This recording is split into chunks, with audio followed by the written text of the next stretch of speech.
โลสบายดีมาพบปิกิสาวละไต่นะมีภาพบ้านยางกำลังกายเราพี่น้องนะบ้านยางแก้มให้มีบอลยางก็เห็ดให้มันเป็นผักยางมาหดครึ่งหนึ่งละเบิ้งส้มอยู่ทางขางก่อนงามบ่พี่น้องรีวิว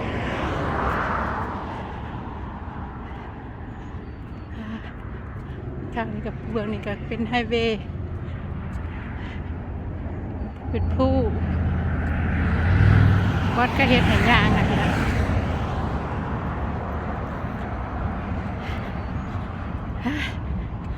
ง่ายแล้วยางไปอีกจะหน่อยนะเห็นวันนี้ทางกับมีต้นไม้มันสิแล้วนะมาได้เนี่ยมันไก่สิใบสิลนมันล่ะมันสิขาวยามหนาวล่ะ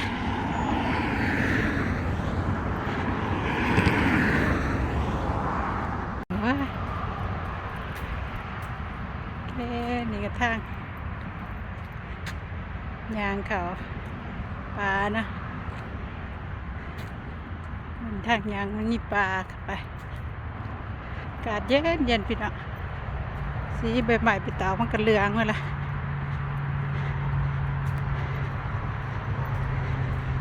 มันไก่ยามหนาวได้นี่เลย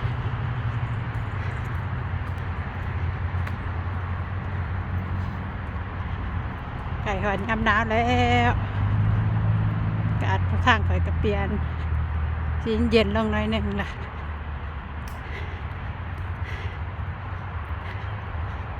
ใหม่ๆใบหญ้าก็เหลืองหล่นมาละ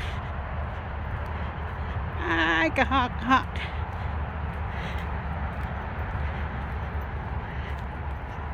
ที่นี่ก็เพราะมีคนมาหยางหลายเป็นไรดอกก็คือบนผู้ต้นน่ะผู้ต้นน่ะนกคนหลายแต่นี้มันเป็นบอนยางหน่อยๆแต่หากธรรมศาสตร์ก็ยังงามอยู่ได้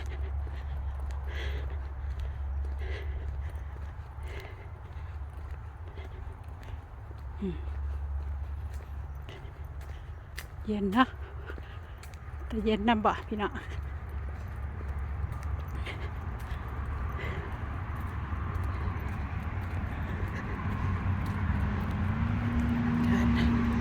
นี่เป็นไหมมันไม่เลื่องเลย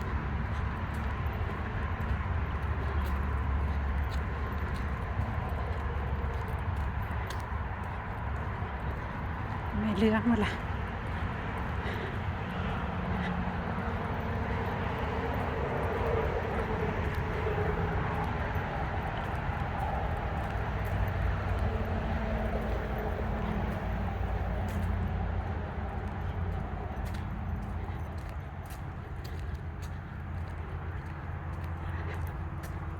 อันนี้ก็สิยางออกไปไก่บอล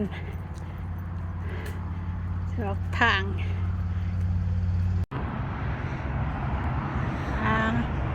หอดจุดหนึ่งบอลส้มเบี้ยวอีกนะพี่น้องมันก็เห็ดวันในคนมาส้มเบี้ยวทาง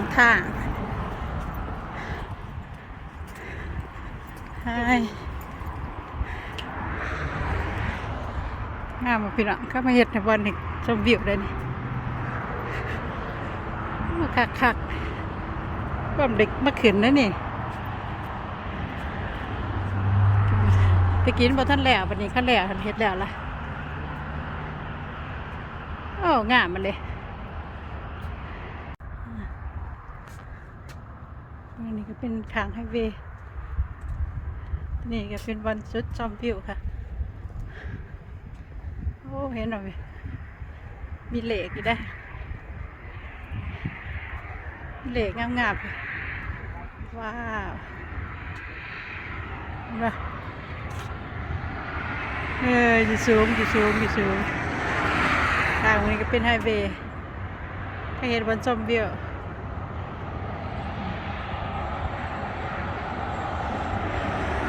ค่ะก็ดีพี่น้องก็เดี๋ยวมันย่างเลยเดี๋ยวพระท่านเด็กขึ้นมาจากเถื่อ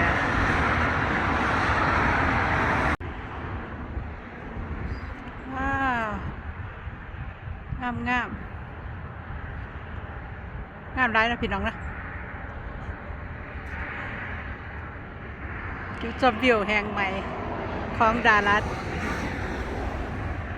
อยู่ข้างบ้านนี่แหละว้าวนี่ว่าพี่น้องนี่แต่พูดได้นี่นะ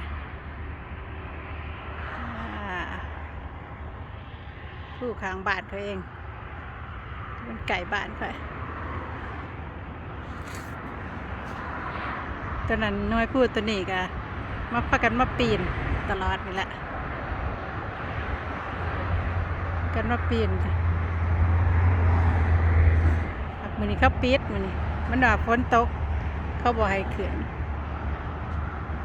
ก็เลยพากันออกมายางอยู่ผากกัน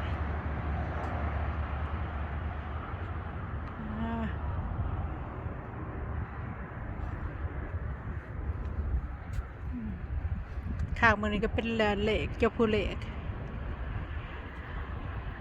เป็นเจ้าผู้เหล็ก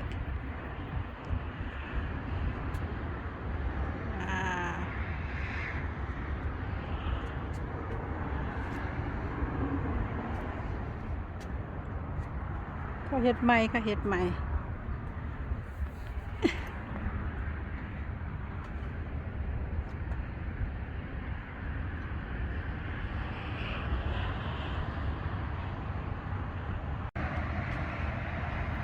นี่เราพี่น้องนี่กะเฮ็ดบอลสวนคักได้หน่อยนี่นะงามว่ะงามงามเฮ็ดทางไฮเวย์เท่านี้นะอีบันเทิงสกายอันนี้ครับมันก็เฮ็ดจุดชมวิวบนสูง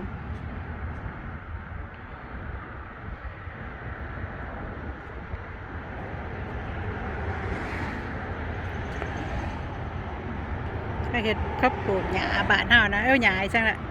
หญ้าแฝกบ่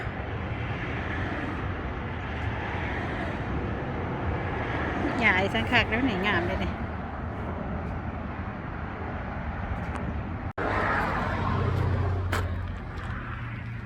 เอาล่ะพี่น้องลงจากบอนชมวิวเนาะก็สิขอจบคลิปลงเพียงเท่านี้พอกันใหม่ในคลิปหน้าฝากติดตามกดไลค์กดแชร์นะเด้อขอบใจหลายพอกันใหม่คลิปหน้าสบายดี